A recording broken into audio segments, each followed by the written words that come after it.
श्रीशैलेशदयापात्रं धीभक्त्यादिगुणार्णवम् यतीन्द्रप्रवणं वन्दे रम्यजामातरं मुनिम् लक्ष्मीनाथसमारम्भां नाथयामुनमध्यमाम् अस्मदाचार्यपर्यन्तां वन्दे गुरुपरम्पराम् यो नित्यम् अच्युतपदाम्बुजयुग्मरुक्मव्यामोहतस्तदितराणि तृणाय मेने अस्मद्गुरोर्भगवतोऽस्य दयैकसिन्धोः रामानुजस्य चरणौ शरणं प्रपद्ये लोकाचार्याय गुरवे कृष्णपादस्य सूनवे संसारभोगिसन्दष्टजीवजीवातवे नमः। श्रीशैलेशदयापात्रं धीभक्त्यादिगुणार्णवम् यतीन्द्रप्रवणं वन्दे रम्यजामातरं मुनिम् लक्ष्मीनाथसमारम्भां नाथयामुनमध्यमाम् अस्मदाचार्यपर्यन्तां वन्दे गुरुपरम्पराम् यो नित्यमच्युतपदाम्बुजयुग्मरुक्मव्यामोहतस्तदितराणि तृणाय मेने अस्मद्गुरोर्भगवतोऽस्य दयैकसिन्धोः रामानुजस्य चरणौ शरणं प्रपद्ये लोकाचार्याय गुरवे कृष्णपादस्य सूनवे संसारभोगिसन्दष्टजीवजीवातवे नमः. So I continue with the 35th sutra.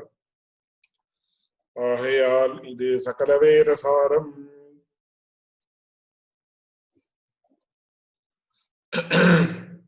So the 34th sutra is Ahayal ide sakalavedasaram.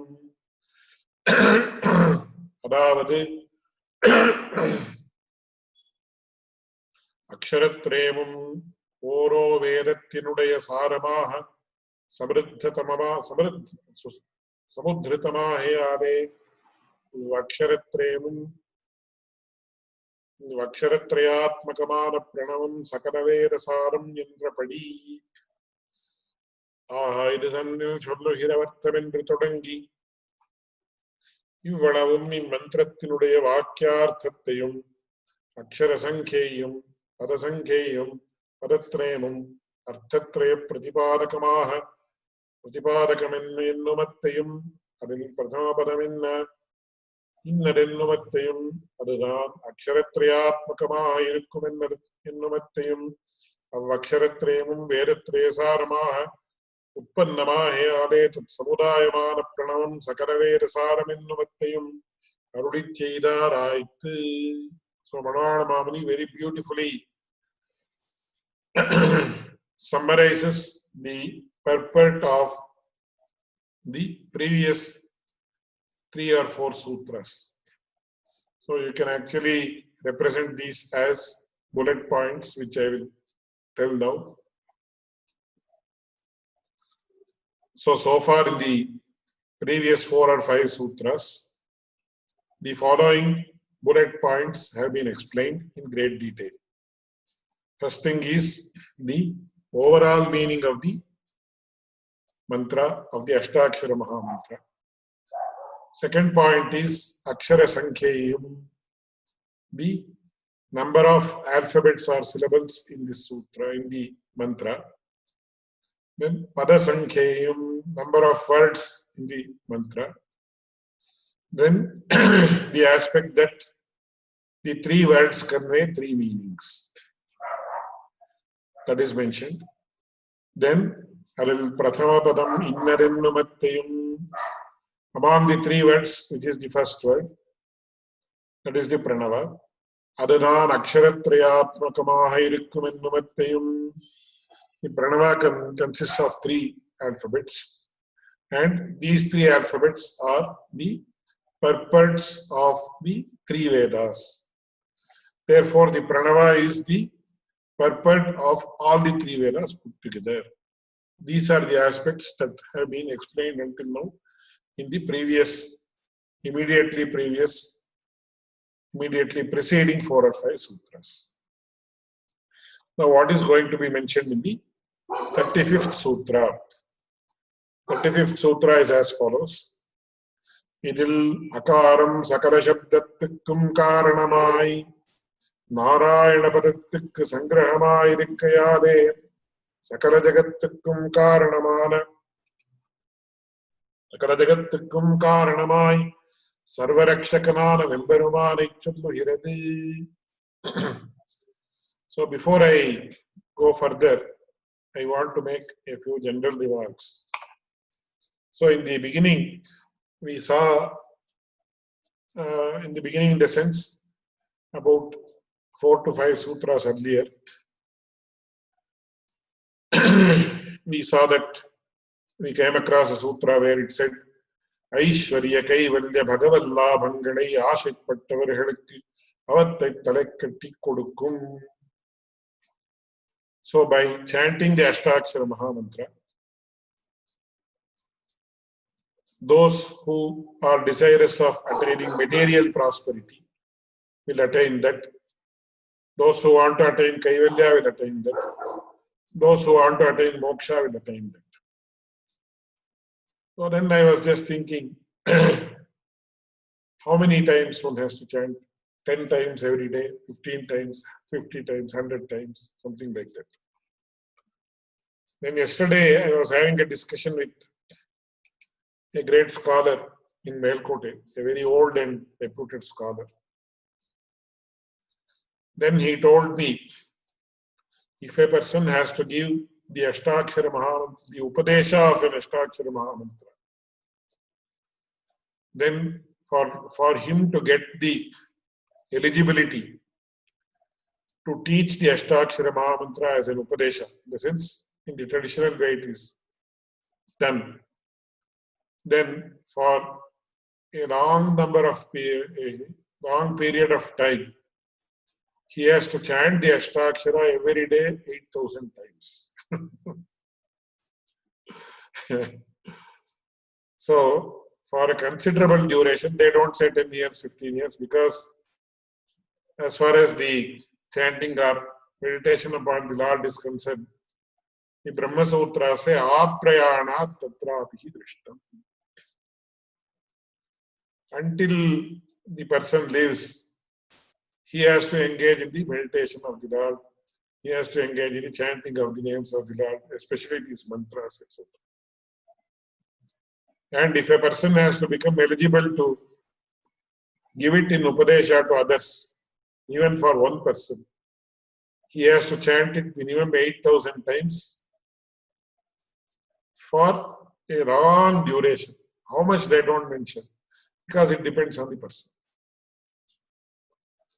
So then I was convinced that if we feel we are ignorant, there is nothing wrong in that, because of course I have never done even 1,000 times a day.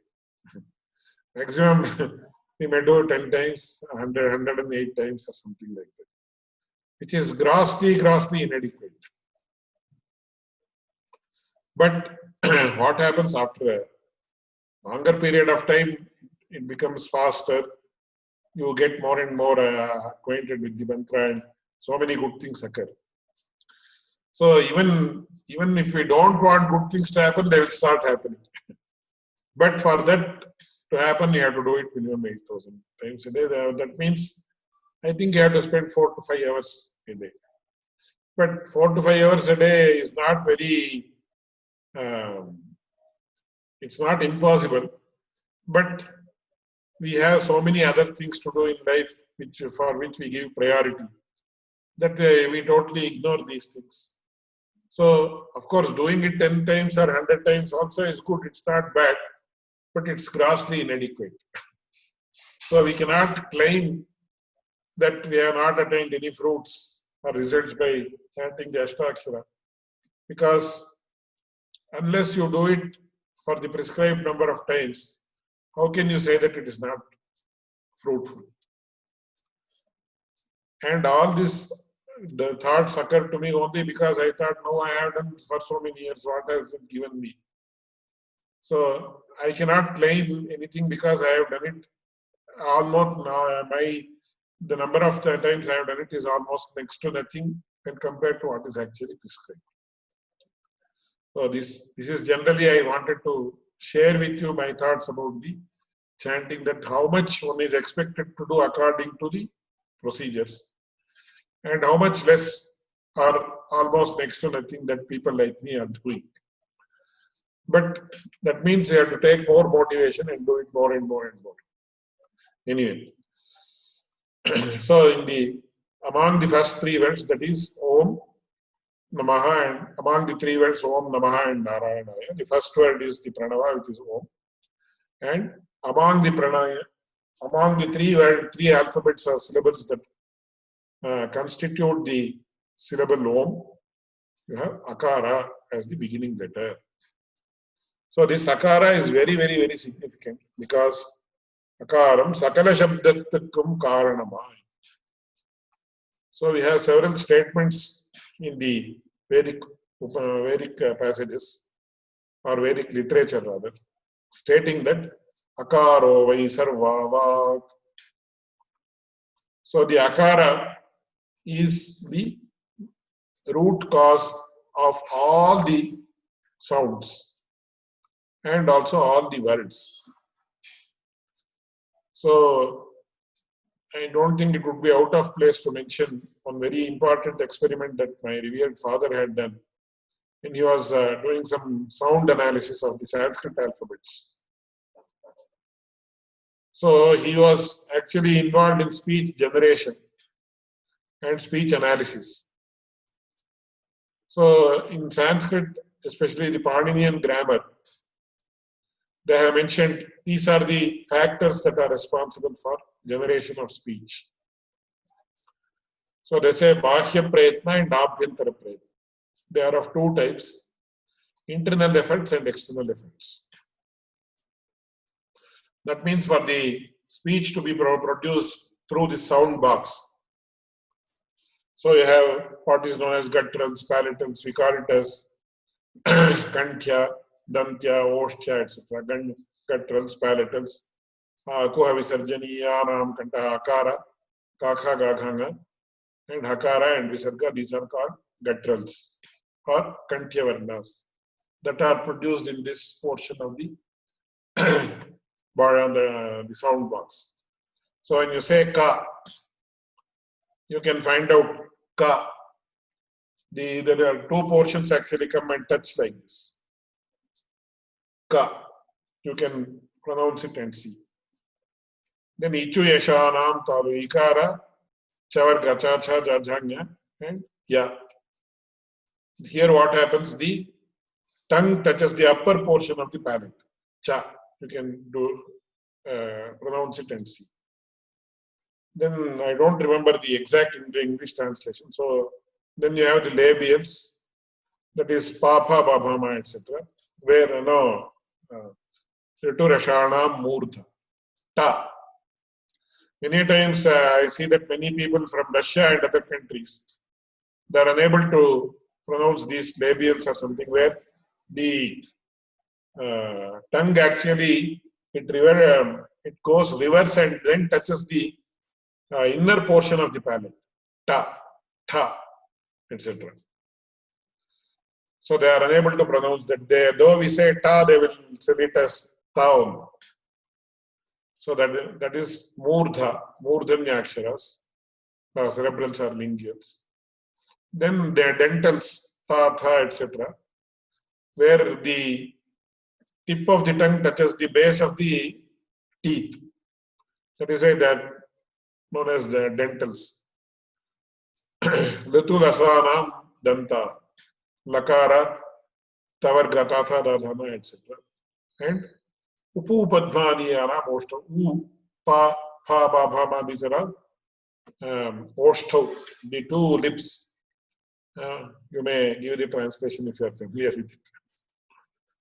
And these are the Antara Prayatnas.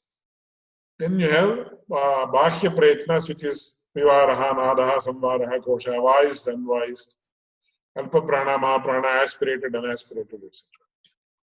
So Pa is not voiced, Ba is the first alphabet of the Varga is voiced, and the third one is always is unvoiced and voiced. Ka, Ga. Ka is unvoiced, whereas Ga is voiced. So there only you have Alpa Prana and Mahaprana, Kha and Gha. Then Ga is the particular alphabet that is associated with the nasal sound. So Ka and nasal sound becomes Nga. Like that for all the, it's a highly systematic language, because when you compare it to English, English is totally, it is incongruous when you see this. Because why A should come after B, nobody knows. Why C should come after B, nobody knows. Even until now, they have not been able to find any logical reason. Whereas you have Kaka Ganga, if you put a karu like this, my father has done a lot of research and he very beautifully explains.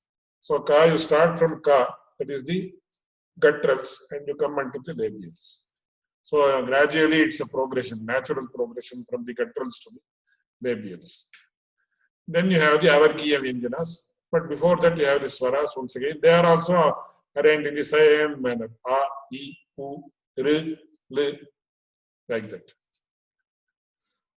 So it's a very systematic thing. But here what he found out was, when you actually see the waveform of a sound, there you can actually, he did a lot of research and found out that all these components can be filtered. So when you see Ga, so many, you see a waveform. So if you filter out the voice portion of this and remove that from Ga, it becomes Ka. That means each of the components can be filtered out and they can be kept separately.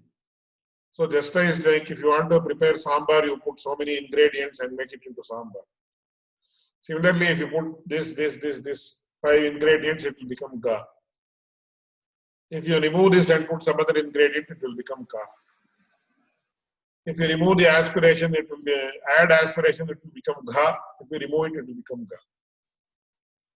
Like this. But one common feature he found in all the alphabets, in the waveform of all the alphabets, was Akara. So you cannot, if you remove Akara, the sound itself will not be heard. In the waveform you may see, but if you remove the Akara component, you cannot hear at all. Then he was astounded to find how scientific language Sanskrit is, and how scientifically it can be proven that there is no parallel to this language, or there is no language that is comparable to this. And if we can use a scientific gadget to say akaram, sakala shabdatkum karanama, akara is the base of all the shabdas, all the sounds. Akaro, vai sarva, what they are proclaimed in the Vedas. Akara is, initially without akara you cannot have any sentence or any word or any alphabet for that matter. Akara, the presence of akara in all the alphabets is universal. That he could find out, he could prove based on this. Of course, one main problem is we don't have the necessary paraphernalia to reach these truths to the people, because we have to write articles and get them published in reputed journals, etc., in which we are not very good. We may write the article also, but getting it published in a person in a contemporary international journal, that requires political clout and so many other things. So these truths continue to remain hidden only. But as has been his life's mission, he actually has used the modern gadgets to actually prove the concepts that are mentioned in our Shastras, which is a unique and pioneering contribution. Anyway, why I mentioned was it is so interesting, because if you say how Akara is the cause of all the alphabets, how can you say that? We have experiments to show that. We can show it even today using SoundForge document. You can do that. SoundForge software, you can do it. So akaram sakala shabdattukkum karanamai narayana padattukku sangrahamai irkkayale. It is the concise mentioning of the word Narayana, of the meaning of the word Narayana. Because Akaro Vasudevasya. You have the Ekakshara Kosha, what is known as the Ekakshara Kosha in Sanskrit, where each alphabet has a particular meaning. Akaro Vasudevasya, Akarastu Pitamaha, etc. So Akara is Vasudeva, Akara is Brahma, Ikara is Shiva, Ukara is this, Akara is that, like that. So Akara, and one more very important aspect is that there is lot of proximity between the meaning and also the word that denotes the meaning in Sanskrit. So you can just see Upari. When you say Upari, automatically you feel your bhava or your mentality going up, adha, down, in all languages, especially in Sanskrit. So you can see up, it's like as if you are going a little bit up. Down, it means as if you are going down. Similarly, Upari, adha. So like this, the word Narayana is it denotes a tattva or a principle that is omnipresent, omniscient, omnipotent, etc. And the Akara also denotes Narayana, the tattva or the reality called Narayana, which is once again the base of everything in this world. So Narayana is the base of everything in this world. Akara denotes a tattva which is the base of all sounds and therefore base of everything in this world. Because there is such a close proximity between the word and its meaning, especially in Sanskrit. Narayana Padathukku Sangrahamai Rikkayale Sakala Jagatthukkum Karanamai Sarva Rakshakanana Emberumane Chollugirathu. So Akara denotes the Supreme Lord Narayana, who is the cause of all worlds, all the universes. Okay. He is mentioned as Akhilanda Koti Brahmanda Nayaka. That means he is the master of all the millions and trillions of Brahmandas.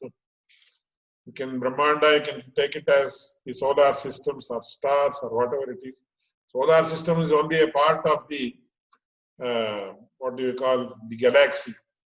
Our solar system is such a small speck, and scientifically we are mentioned that there are trillions and trillions of galaxies who nobody has known how many. So it's mind-boggling, and even thinking about it, that strains your mind like anything.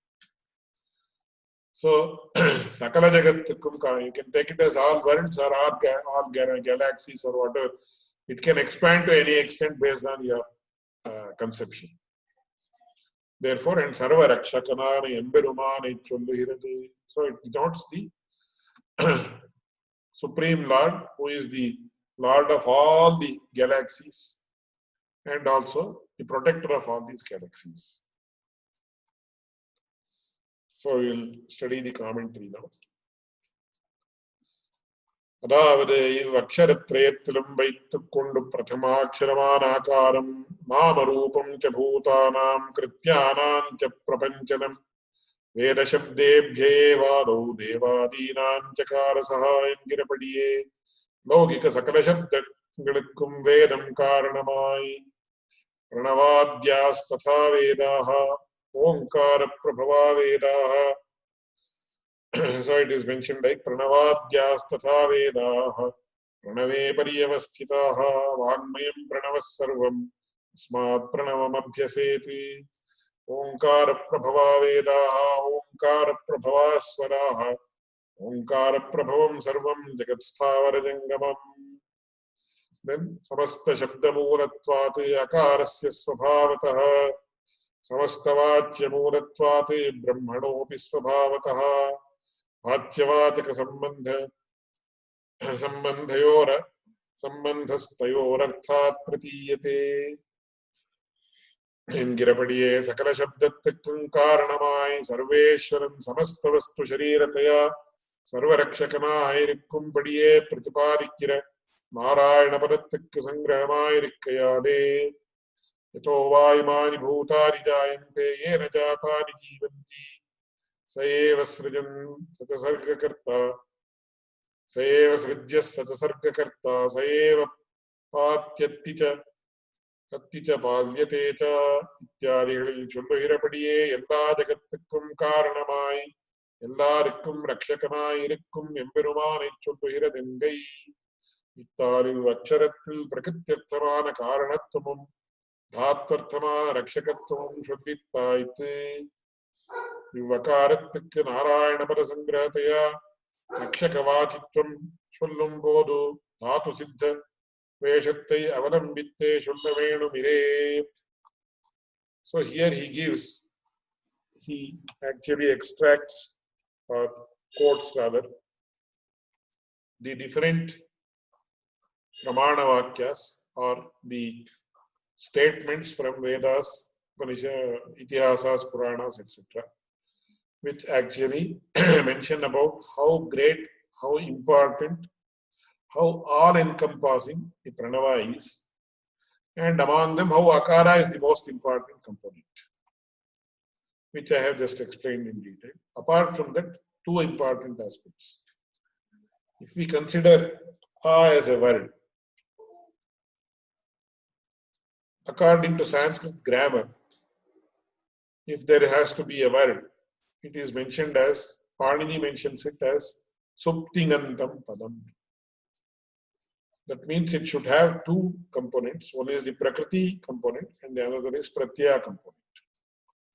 That means you have a nominal stem and then you have a suffix. For example, if you say Ramena, that means by Rama. So in English what happens, the case suffix, you don't call it a suffix because you call it an interjection or something like that, which denotes the case ending, whether it is, for example, Ramena, we call it as Tritiya Vibhakti in Sanskrit. It is known as instrumental case in English. So in the case endings are standalones which are associated with the nouns in English. Because according to language experts, English, Hindi, etc., where you say Ram ko Ram say, etc., are called as non-agglutinative types of languages. Whereas Sanskrit, Tamil, Kannada, the case endings, whether it is instrumental case, dative case, ablative case, accusative case, nominative case, etc., they are in the form of suffix and they join with the stem itself, nominal stem itself. So they are called as agglutinative type of languages. For example, Ramanai, Ramanal, Ramanirinde, Ramanil, etc.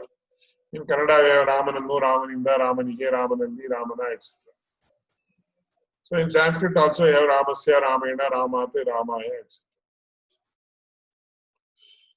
So if it has to become a proper word, then it has to have two components, only the Prakriti component and the Pratyaya component, that is the nominal stem, which is known as Pratipadika in Sanskrit, and then you have to have the Pratyaya, that is the suffix. So here, if you say A, it actually consists of both the Prakriti and Pratyaya, which is a very peculiar formation, but it is grammatically correct. Though you are not able to distinguish which is the nominal stem, which is the suffix, like in Ramena or Harina, Haraye, Harau, etc. It has two components, and both of these components have a specific meaning. For example, you say Ramaha phalam khadati.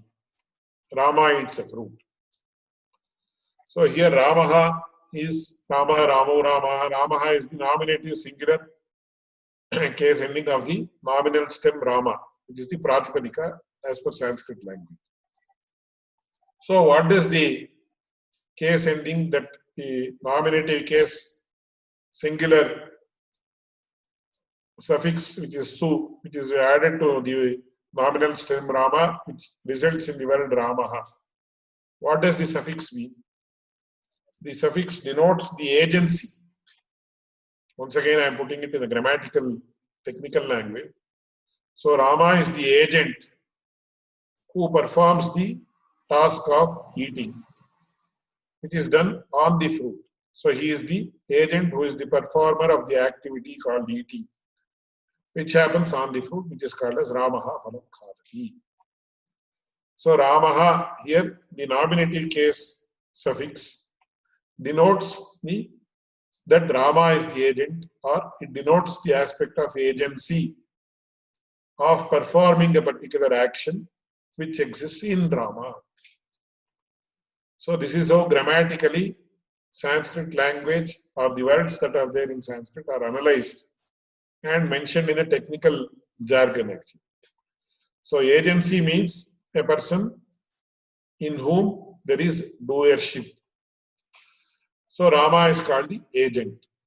That means he is the doer, not the agency, agent, etc., which is used in commercial terminology. But agency means doership. That's all. Of course, it is similar to what is used in commercial terms, but it's not. It has got nothing to do with those terms. It is purely we use this agency, agent, etc. These words in the context of explanation of language. So this is a term associated with linguistics and pedagogy rather than some commercial aspect. So here he says, Ittalil vaksharatil prakrityarthamana karanatvam dhatvarthamana rakshakatvam shollitta. So the meaning of the prakriti or the nominal stem is that it is the cause, the entity that is denoted by this word is the cause of everything in this universe and all the universes. And the meaning of the dhat, if you consider it as that, if you consider it as a dhatu, that is a root, then what happens? You actually, that is as a verbal stem, then rakshakatvam shollitta. Then what happens? You have the meaning of protection, a protector, that means protectorship, as you would like to put it if it's a literal translation from Sanskrit to English. So we say rakshakatvam, that means protectorship becomes mentioned in this, becomes denoted. That is, if you tell it in a Sanskritized English. So if you consider this as a noun, then the nominal stem denotes that it is the cause of everything. If you consider it as a kriyapada or verb, then the root explains the meaning that it is the protector of everything in this world. So that is how it is.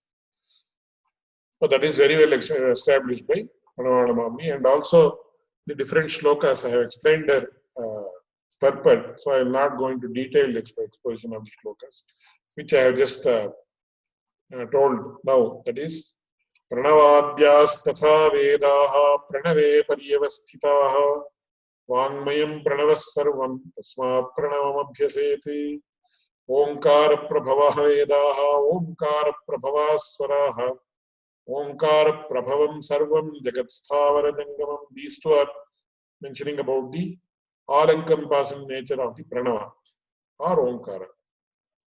And then Akara is greatly praised by saying samasta shabda moolatvat akarasya svabhavataha samasta vachya moolatvat brahmanopi svabhavataha vachyavachaka sambandhastayor arthat pratiyate. I just explained. Then so when you say it is the protector of all, what do you mean by protection? Suppose I have a threat from somebody who wants to manhandle me. I am giving a very worldly scenario, don't mistake me. So if I say, will you protect me? That is a person might ask. So what does it mean by protection? Rakshikeyavade virodhyai pokkuhayam apekshitatte. So it will protect me, it will protect everybody When you say protecting, what does it mean? Suppose some earthquake is going to come, or tsunami is going to come, or some big cyclone is going to come. Can the cyclone be done away with by this? No, it should not be taken in that context. So the meaning of Rakshikaya or protection is Rakshikayavade virodhye pokkuhayum apekshitatte kodukkayum. So ridding us of all the impediments, that is the first component. Second component is giving us the desired results. So even in the Bhagavad Gita it says Yogakshemam Vahamyam. What do you mean by Yogakshema? There it mentions Sapraptasya Praptihi Praptasya Pariraksham. That is attaining something that is desired, what is not attained. And after attaining that, that is known as yoga. And what is Kshema? Continuing to have that which we had not attained earlier but have attained now. So suppose there is a very poor man.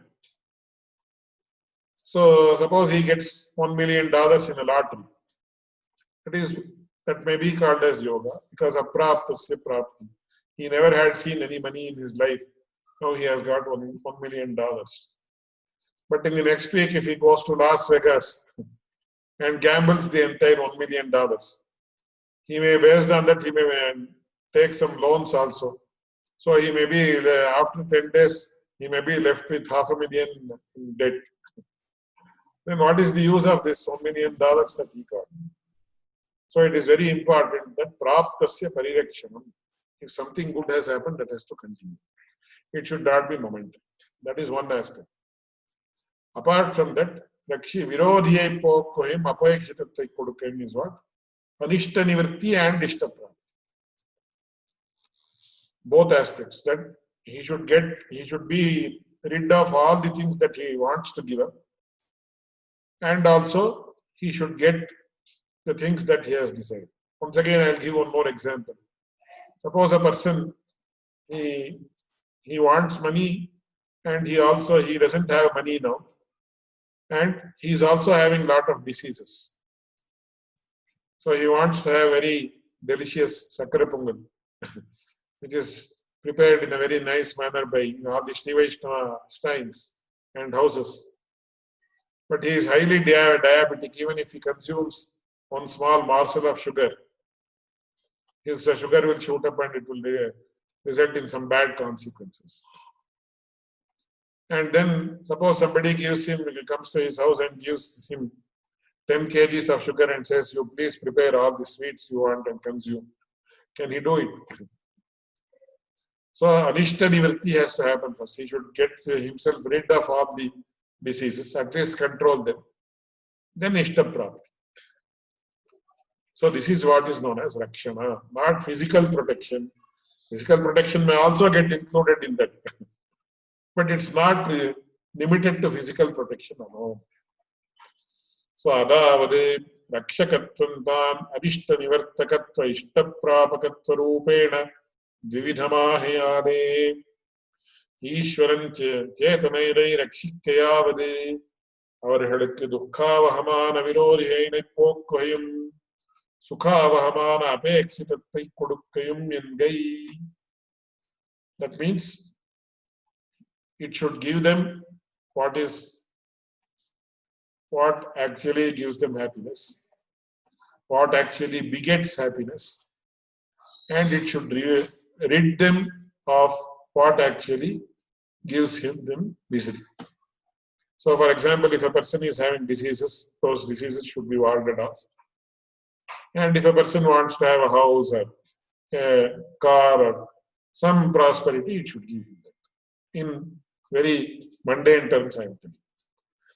Then he says, who has what? Has ishta and anishta. இவை இரண்டும் சேதனர் நின்ன நின்னவளவு கீடாயிருக்கும்.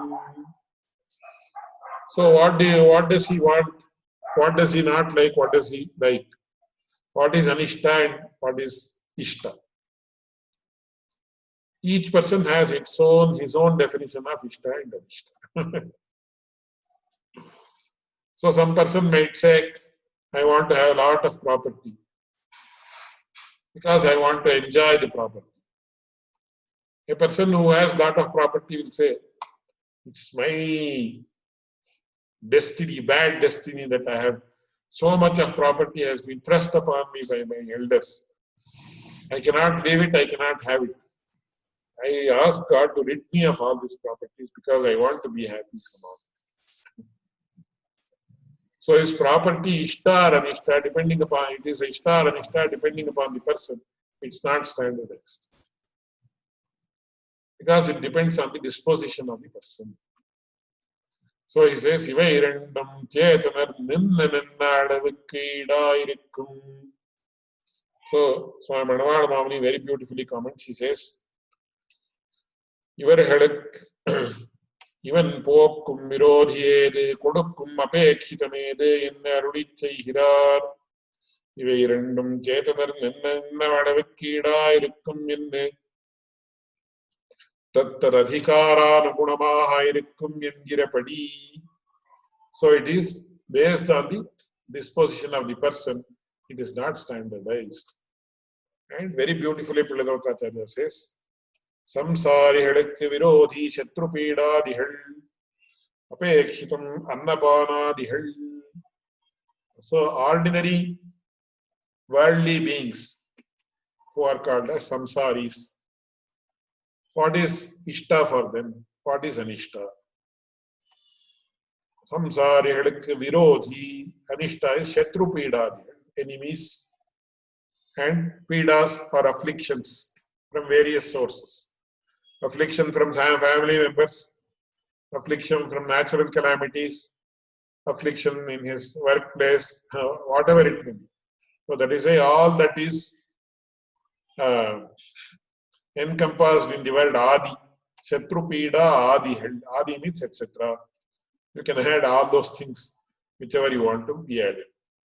Apekshitam Annapanadihal. So worldly beings, what do they want to have? Annapanadihal.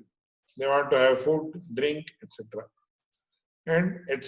etc. You can add everything that is under the moon that they want in the world, etc. Mumuksukkalukku virodhi samsara sambandham apekshitam paramapada prapti.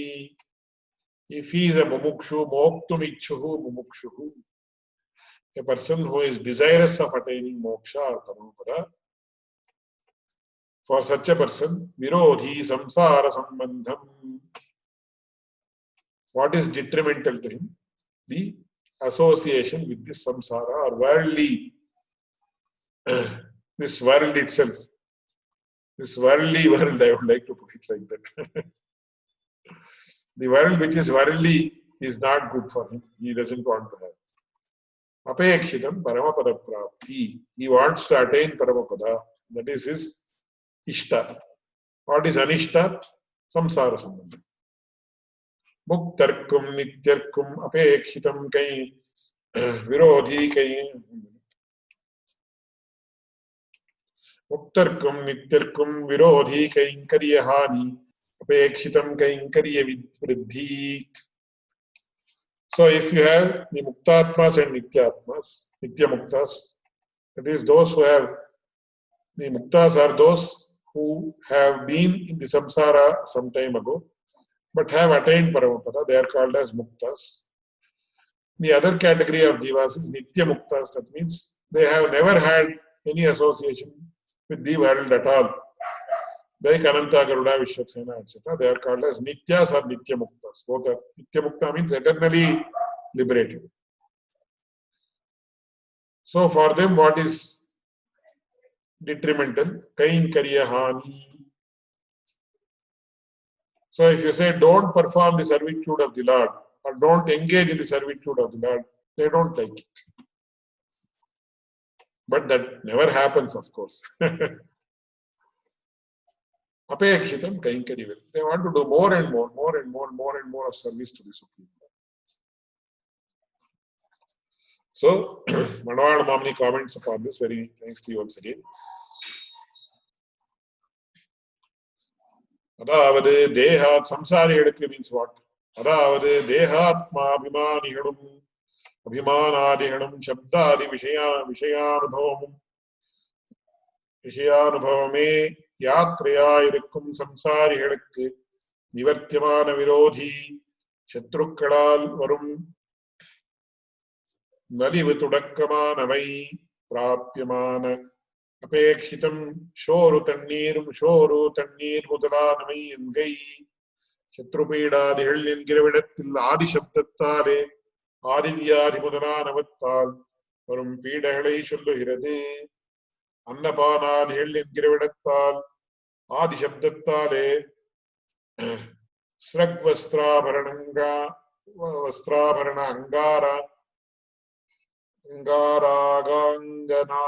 அங்காராலிங்கனாதிகளை சொல்லுகிறது. So it means samsariகளுக்கு விரோதி சத்ருபீடாதிகள் அபேட்சிதம் அன்னபான ஆதிகள். So he says adi, in that all the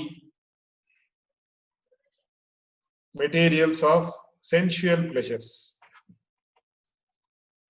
So srakchandanadigal, that means in those days, of course, they are not mentioned drugs, alcohol and other things which are not even fit to be mentioned. So he says srakchandanadigal means applying the sandalwood paste which gives a wonderful smell. Of course, even in several dharma, that is samskaras like marriage, etc., all the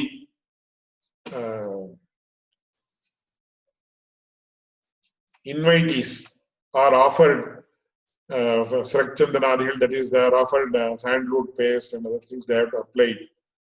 That means to denote a happy occasion it is done. And when elders visit our house, etc., that has to be done. But it's not actually prohibited, but that itself should not become the main goal of life. So Sraka Chandanam, he says, and Anga having sensual pleasures, that is having the pleasures that all animals would like to have, etc. That is what ordinary people are interested in. Mumuksupadi ityadi, அதாவது சம்சாரத்தில் அடி கொதித்து பரமபதத்திலே போக ஆசைப்படாதிருக்கும் முமுக்ஷுகளுக்கு நிவர்த்தியமான விரோதி பொய் நின்ன ஞானமும் பொல்லா ஒழுக்கும் அழுக்குடம்பும் ஆய்கொண்டு இவ்விபூதியிலே இருக்கையாகிற சம்சார சம்பந்தம் பிராபியமான அபேட்சிதம் பகவத் அனுபவாதிகளுக்கு அனுகூலமான பரமபத பிராப்தி என்கை. Here he quotes directly as part of his sentence a verse of Nammalvar which comes in Thiruvirattam. It says Poininna Jnanamum Polla Vazhukkum Azhukkudambum. So Nammalvar says, until I came to know about you and until I performed Sharanagati to you and until I came to know about your divine form, for several millions of births I underwent Poininna Jnanamum. I underwent knowledge that was associated with ignorance or total ignorance. Then a very unclean births. So a person might have been born as a pig, as a dog, or as several other animals, even lion or tiger or whatever it is, which are births that don't allow the animal or the being to experience the divinity of the Lord. Because the Upanishads specifically mention only when a person is born as a human, he can experience the divine vision of the Lord and the divinity that is associated with the Supreme Lord. So he says, Inninnayoniyumai. That means I was born in several. Even we don't know. We have been born, who knows? Because we have been right from the beginning of Srishti or creation. All of us who are there in this class or in this world are continuing to have births and deaths. So none of us know in what as what we were born earlier. We might have been born as trees, plants, shrubs in the beginning, then develop over a period, and actually we say first you have amphibians, and then there are so many classifications. So you might have also been born as lizards, then animals, vertebrates, invertebrates, etc., etc., etc. And now we have been born as humans. So once a person attains Paramapadam, or until he attains Paramapadam, all these things are very much impedimental for him. Therefore, he says samsara sambandham virodhi and apekshitam Paramapada prapti, because that entails eternal bliss, which is in the form of the experience of the Supreme Lord. Then muktarkum nityarkum adavade nivritta samsararayum asprishta samsara gandharayum bhagavadanubhavajanita pritikarita kainkariya pararayum irukkum muktarkum nityarkum virodhi vahutta sheshiyana sarveshwaran tiruvadiகளிலே ஸ்வரூபானுரூபமாக பண்ணி கொண்டு போரும் கைங்கரியத்துக்கு வரும் விச்சேதம். So as far as muktas are concerned, they have had the sambandhar, they have been born in the material world. As far as nityas are concerned, they have never had anything to do with the material world.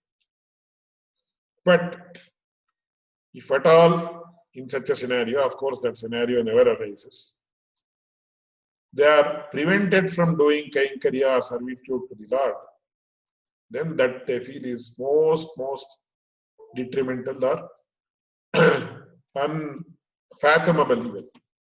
They cannot even fathom that. And Vahutta Sheshiyama Sarveshwar, he is the supreme Sheshi who owns all of us. So, as our Swarupa, our nature itself entails, the Kainkariya is what we require, because serving such a great person, there is nothing more blissful than serving the Supreme Lord. That's what he says.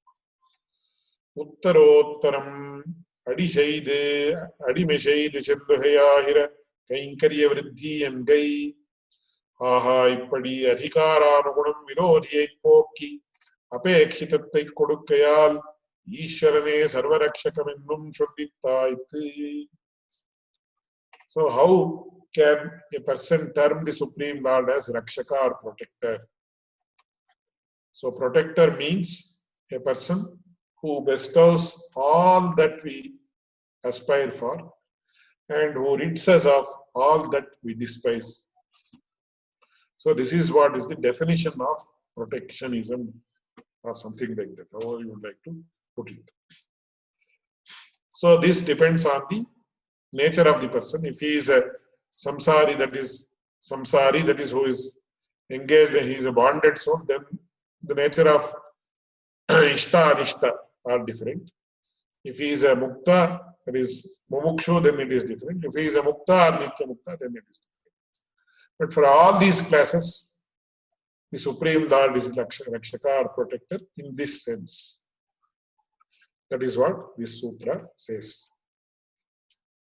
And the 39th sutra, which we will study in the next class, it says, Ishwaranai ilandavargal Rakshakar allarennamidum prapanna paritranathile shunno. That we will explain and study in the next class.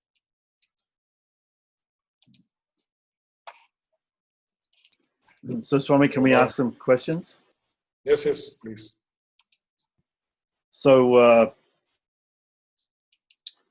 you were explaining that the pranavam is the essence of the Vedas, and also you were explaining about you gave five different stages of understanding the omkara or pranavam.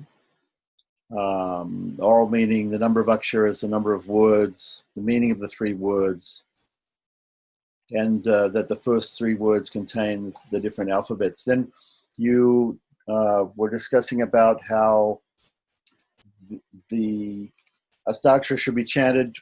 You talked to somebody who said that the Astakshara should be chanted 8,000 times a day for a long time. In Mantra Shastra, we know many times it states that you should chant for mantra siddhi or to do Purascharya or Purascharana. One should chant 1 lakh times the number of syllables. Yes. So I'm just wondering, is there any actual Shastra Pramana that states sometimes another number is given, like for this Hare Krishna mantra in Kali Shantaranya Upanishad, they give a different number. So which Upanishad? Kali Shantaranya Upanishad? Kali Shantaranya. Okay. Yeah. Yes. So I'm just wondering, is there any actual Shastra Pramana that gives the number for doing the Purascharya or Purascharana of Astakshara and whether we should do it? Yes. I'll find out the Shastra Pramana and I'll let you know, because it's very important. I'll definitely find out and let you know. So it's good that you asked this question, because this question had not come to my mind as to where the Pramana is. So definitely I will ask that scholar and I will let you know. But also the question is, should each and every person who gets Astakshara mantra, should that person do this Purascharya? Yes. That is why it is given to him. So the main purpose is, if he has to call himself a Sri Vaishnava, he has to qualify himself. And how that qualification comes? By this only. Otherwise, how can he be called a Sri Vaishnava? So just by wearing this navam and this one, he will not become a Sri Vaishnava. Of course, that is also required. That is why it has been mentioned that this is the Bahya Lakshana. So ultimately, that is what defines a Sri Vaishnava. And one more thing is, just think about the side effects, good side effects. Of course, there will not be any bad side effects. I am sure about that. So even while we perform, say if a person performs Sandhyavandanam regularly, 15 times pranayama becomes a part of it. So if you do pranayama 15 times, 3 times a day, it is 45 times pranayama if you do. All your breathing problems will go, and if you have hypertension, it will go. So many advantages. And even in Achamanam, actually, you to Achyutaya Namaha, Anantaya Namaha, Govindaya Namaha, etc. and Keshvaya Namaha. How many times you chant the names of it all? So in Sandhyavandanam, minimum 12 to 14 times you do Achamanam. Once again, 3 times a day. And my father tells me many times, while performing Sandhyavandanam, you should squat and do. So that is Kukutasana. So if you do that, all your the problems associated with your knees, you will not have any problems, because you squat down so many times. While doing Arghya Pradhana, you rise, then once again you squat. So automatically all the diseases will go off on their own. You need not take any separate tablets or some injections or something like that. Even very severe diabetes, etc. will go off on their own, because ultimately the mind will become so pure, and automatically it will have a great effect on your body. Because the scientific effect on the body of mantras, there are so many researches going on in the West. Unfortunately, not many people are knowing about that in India itself. But just think about the wonderful side effects that it will have. Wonderful positive side effects, I would like to say, because side effect itself has a negative connotation. So that will become a big thing, and the Tejas will attain, the Vak Siddhi will attain. All these are byproducts. Of course, a Sri Vaishnava should not give any heed to that, but they will automatically come to him if he does that. And Ashtakshara, if it is some other ordinary mantra, it may have some other effects. Ashtakshara Mahamantra, if you do, it will give wonderful effects. Even though the person may not actually aspire for them, it will create a great effect. And it says, Yatra Ashtakshara Samsiddha Mahabhaga Mahiyate Natatra Sancharisyanti Ravyadi Dushbadulpiksha Taskara. His effect will be felt all around. Unfortunately, we don't have any persons who can dedicate their lives for this purpose. Then all around there will be no Vyadhi, there will be no Durbiksha and no Taskara, because it will create such a positive effect on all the people around him. In Ramayana it says, Siddhaniha viruddha jati janusha siddhani siddhashtame vairam yatra mitas tyajanti vidhayas sarvair nishedhais saha. So in the Siddhashrama was such a great place where the tiger and the deer would stand side by side and drink water without any animosity. So that is the effect that it had even that the sage Vishwamitra had even on ordinary animals which are carnivores. So that is the effect really happens, but we don't. You show me a person who has done 8,000 times per day. Definitely it will have a great effect if it really happens. Right, so it'll have a good effect. And you mentioned there's no bad effects from chanting Astakshara, but I wanted to know if we do it incorrectly, if there's an incorrect pronunciation, if it's pronounced without the pranava, or if it's pronounced with am instead of om, if it's pronounced only Namo Narayanaya or only Namo Narayana or only the Sabda Narayana, which is no, that is what which is given by different people, will there be a different effect? Or without the mantra nyasa and all these things, will there be a different effect? No, see, if you tell along with mantra nyasa and other things, it will be more effective. But already we have come across the sutra, Shundum krama muriyet chunmalum tan swarupam kedanilladi. The 12th sutra, 14th sutra, something somewhere around that, we have just already studied that. Even if there is a lopa, or even if there is a shortcoming in chanting it, definitely it will not happen. That is why I also quoted the shloka. Ajño vadati vishnaya, prajño vadati vishnave, phalanchaiva ubhayostunyam bhavagrahi janardana. So Vishnave Namaha is the correct rendering, because in the dative case it should be Vishnu, Vishnu, Vishnuha, Vishnave, Vishnubhyam, Vishnubhyam. But some person might think it is like Rama, so he says Vishnaya Namaha, like Ramaya. Even then, the fruits attained are the same, because Bhavagrahi Janardana. The Supreme Lord wants to know what is really in your heart while you are chanting this, his stotra. And therefore he will bestow that. He will not worry about the words that you use. And even Vedanta Deshika gives a wonderful example when he says, when that is not applicable now. So when the brahmachari takes the Upanayana in the 8th year, he is asked to, he start Bhavati Bhikshan Dehi. You go to the house of a householder and say Bhavati Bhikshan Dehi, you will get Bhiksha. So brahmachari or the person who has just taken Upanayana. So he need not know which case ending and which is the suffix Bhavati, Bhiksham, Dehi, etc. He just says, you will say Bhavati, Bhiksham, Dehi. So then you will get the alms. So even without the knowing the meaning of the individual words associated with the sentence, he will say Bhavati, Bhiksham, Dehi, he will get the result, that is, he will get the alms which will fulfill which will actually satiate his hunger for the day. So it is like that. So Swami, we can continuously meditate without sitting in one place as you're walking. So that should add up to 8,000, I think, as we are doing 20 foot the whole day. Can we do that? It's continuous meditation on Sriman Narayana. Yes, of course. That is what has to be done. Okay. So will that, yeah. So ultimately what happens, the meditation and mantra, when you go deep and deep and deep, the meditation and mantra will merge together.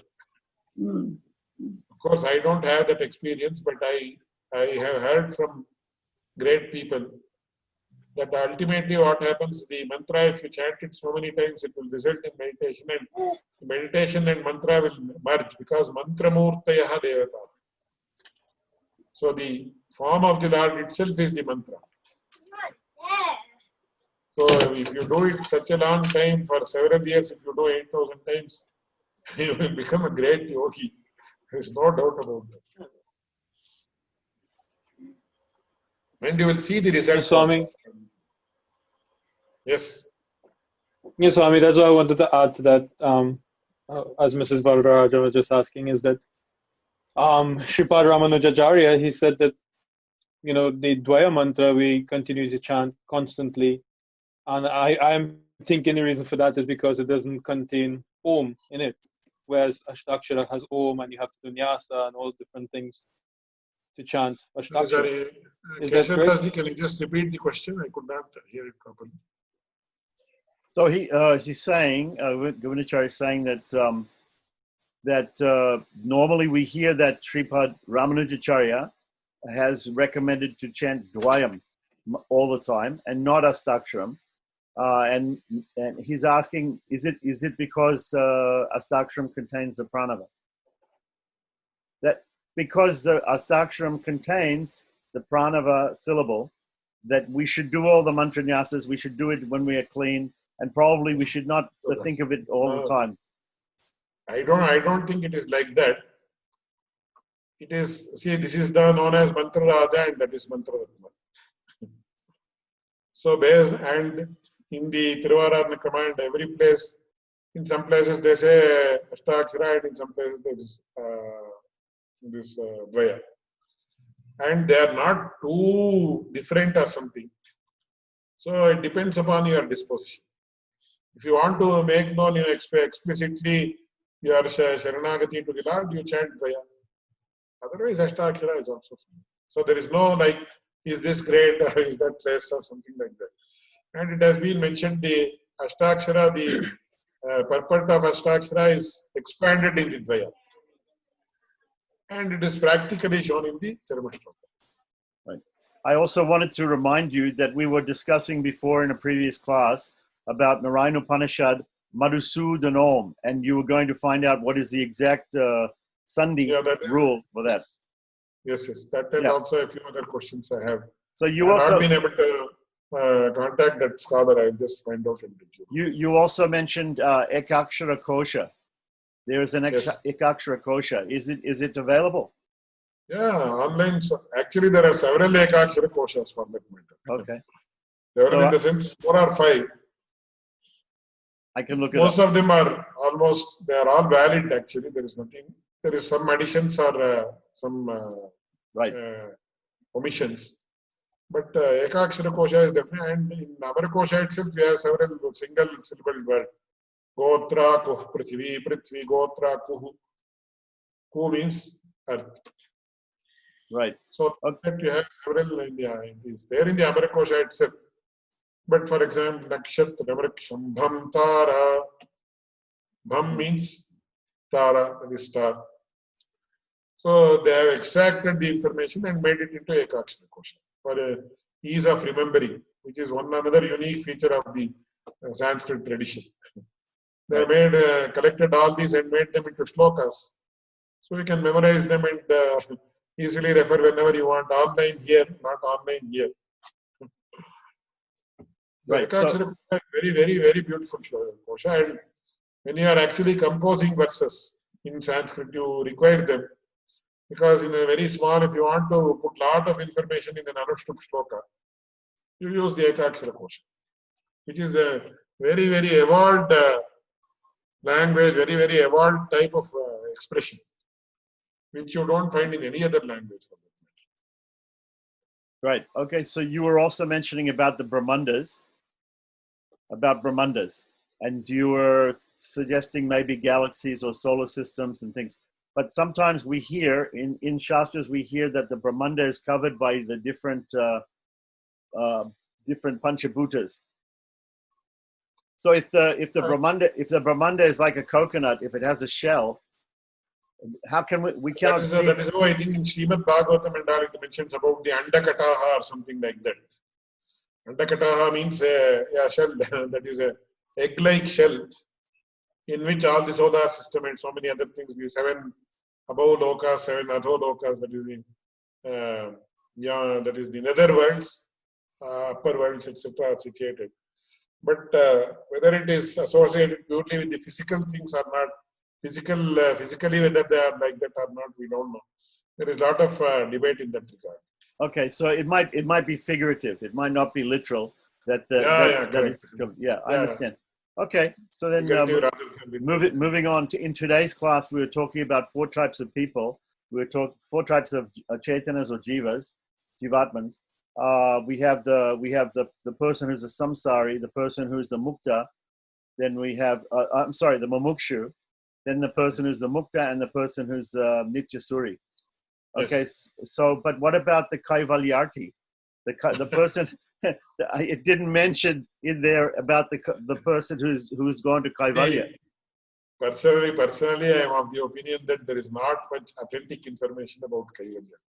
This is my personal opinion. I have had several discussions and even debates with great scholars, including my own revered father. But I am not convinced. Personally, that is my personal opinion. I am not convinced, because even Ramanujacharya says kaivalyarthi, etc. But there is I am not finding any proper evidence to say kaivalya is this, moksha is this. Then once again in Sri Vaishnava Sampradaya, we say he stays in a separate location or a building-like location. They almost actually make it totally physical, that he is put in an isolated room or something like that. And there's solitary confinement. Debate.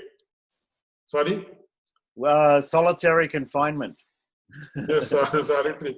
As if he is a COVID patient or some person who has committed a very heinous crime where he is put into the dungeons of, like you read in among the Nazi period. But like a quarantine we're all experiencing. There is no air, etc. See, all of us are experiencing the quarantine right now, so it's like that. I have not seen any particular pramana which says like that. So he becomes in solitary confinement or something like that.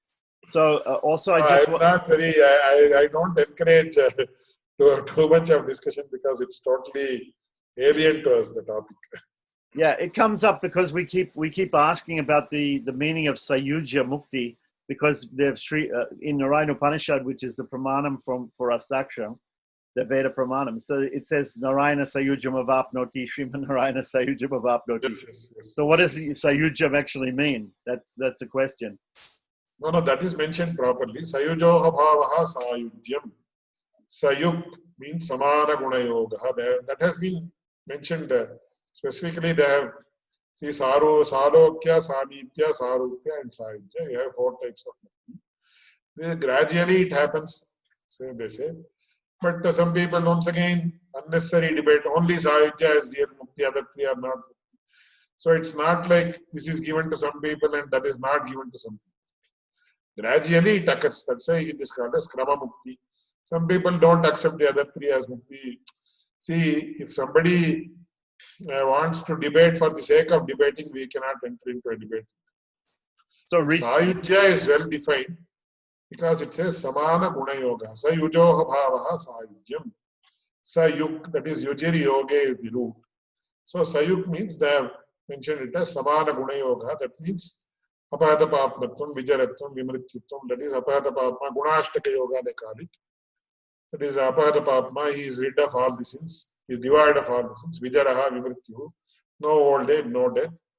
Vishokaha, Vijikhatsaha, Apipasa. Vishokaha, devoid of misery. Having no hunger and thirst. Satyakamaha, Satyasankam.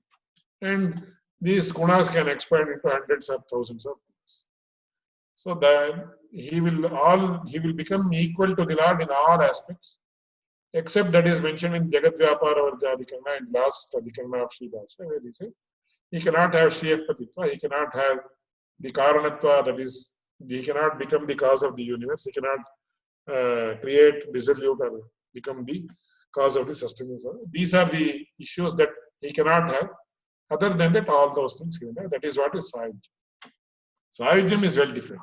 Right. So apart from being the husband of Goddess Lakshmi, or the creator, or the giver of liberation, he has all knowledge. Cannot come.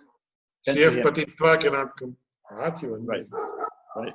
Okay, so very good. So also you were mentioning about Namalwar. You gave the Prabandham where Namalwar was saying that he has taken many millions of births. But we take this as Naichana Sandhanam. We take this as because even in the Idam Upatara, he says, Janma Parampara Hadine Tol Mari. He says, Nitya Samsarya Ponnadivarai. So when they explain the uniqueness and greatness of the grace of the Supreme Lord, they say Nammalvar in the beginning of the first Shriyaf Patipadi or the first introduction to, there are 3 introductions.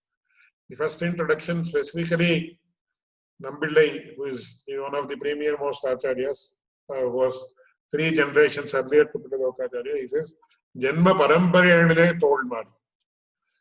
So it was almost like Nammalvar as an eternal samsari only, he may never attain moksha.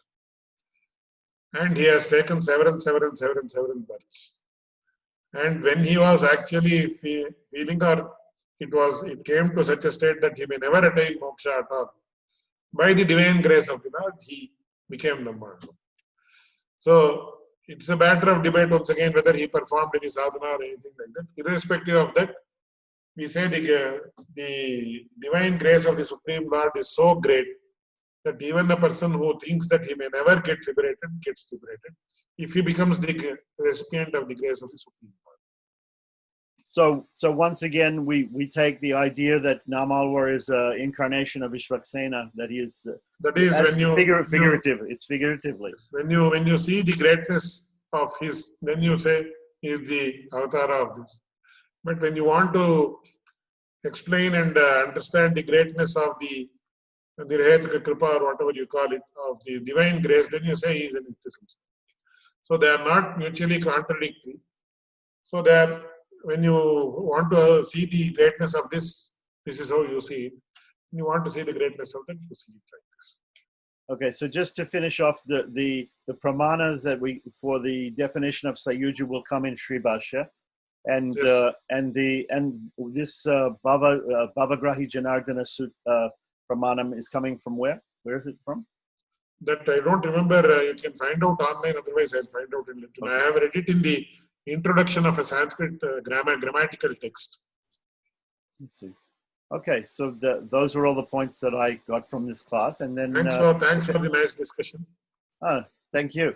And if anybody else has any other questions or comments, you can just unmute or you can write in the chat.